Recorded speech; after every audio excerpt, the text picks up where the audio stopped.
बिस्मिल्लाहिर्रहमानिर्रहीम अस्सलाम वालेकुम। दोस्तों, आज हम बात करेंगे ओस्टियोआर्थराइटिस के बारे में, जो कि बहुत ही कॉमन टाइप है आर्थराइटिस की।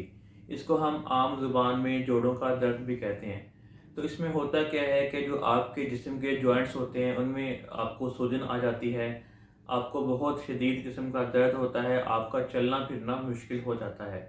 तो आज इसी के बारे में डिटेल से बात करेंगे और देखेंगे कि ओस्टियोआर्थराइटिस की वजूहात क्या हैं, इसकी अलामात क्या हैं, और आखिर में मैं आपको चंद बेहतरीन होम्योपैथिक मेडिसिन के बारे में बताऊंगा, जिनको अगर आप इस डिज़ीज़ में रेगुलर कुछ अर्सा ही यूज़ करते हैं तो आपका ये जो ओस्टियोआर्थराइटिस का मसला है ये मुकम्मल तौर पे ठीक हो जाता है।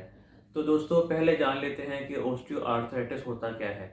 हम सब के जिस्म में छोटे बड़े बहुत ऐसे जोड़ मौजूद होते हैं, जैसे हमारे घुटने का जॉइंट है, हमारा शोल्डर जॉइंट है, नेक जॉइंट है, नी जॉइंट है। दोस्तों, इन जोड़ों के दरमियान एक रबड़ नुमा इलास्टिक मटेरियल होता है, आप तस्वीर में देख सकते हैं। इसको हम कार्टिलेज कहते हैं। और इसके अलावा कार्टिलेज के साथ एक और मटेरियल होता है जिसको हम साइनोवियल फ्लूइड कहते हैं। दोस्तों, इन दोनों मटेरियल्स की बहुत अहमियत है हमारी बॉडी में, इन जोड़ों को मूव करने में। जब हम चलते हैं, जैसे हमारे घुटने का जॉइंट है, तो जब हम चलते हैं तो हमारी पूरी बॉडी का वज़न जो है हमारे घुटनों पर पड़ता है। लेकिन हम इसी कार्टिलेज और साइनोवियल फ्लूइड की वजह से हम अपने वज़न को घुटनों पे बर्दाश्त कर सकते हैं। तो जब हम इन मूविंग जॉइंट्स को मूव करते हैं तो जो इसके दरमियान फ्रिक्शन होती है, इसी कार्टिलेज की वजह से ये जो फ्रिक्शन है हमारे जोड़ों के दरमियान, हम इससे बचे रहते हैं। तो इसके अलावा जो साइनोवियल फ्लूइड है, इसका भी बहुत अहम रोल है। ये कार्टिलेज को लुब्रिकेट करता है और इसकी हेल्प करता है वज़न को बर्दाश्त करने में और फ्रिक्शन को कम से कम करने में।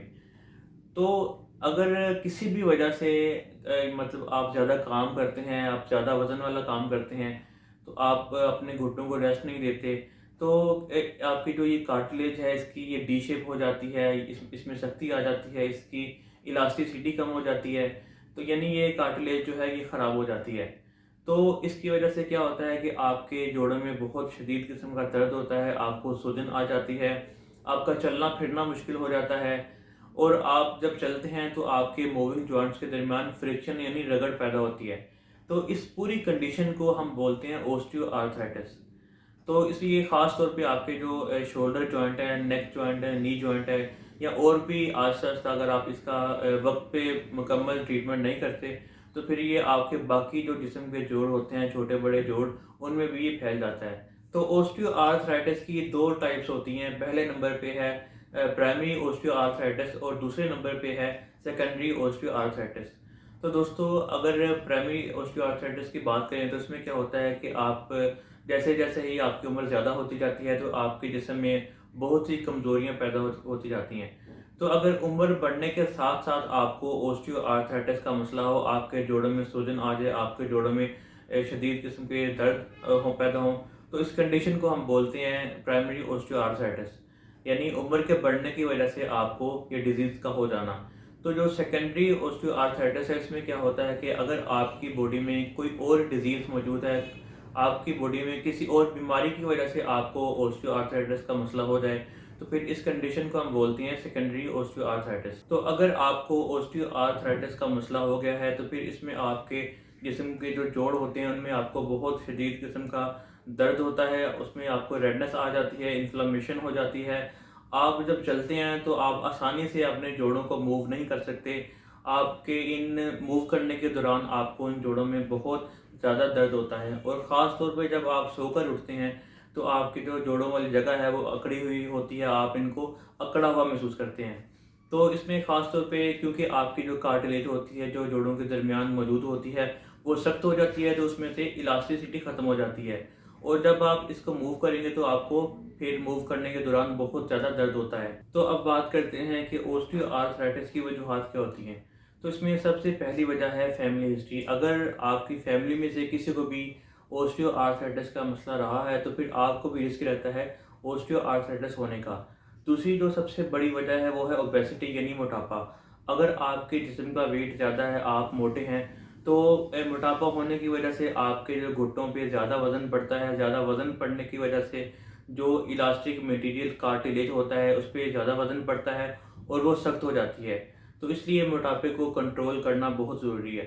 और जो तीसरी सबसे बड़ी वजह है वो है एक्सीडेंट या चोट। अगर आपको घुटने पे किसी किस्म की चोट आ गई है तो चोट आने की वजह से भी ये कार्टिलेज डैमेज होती है, ये सख्त हो जाती है।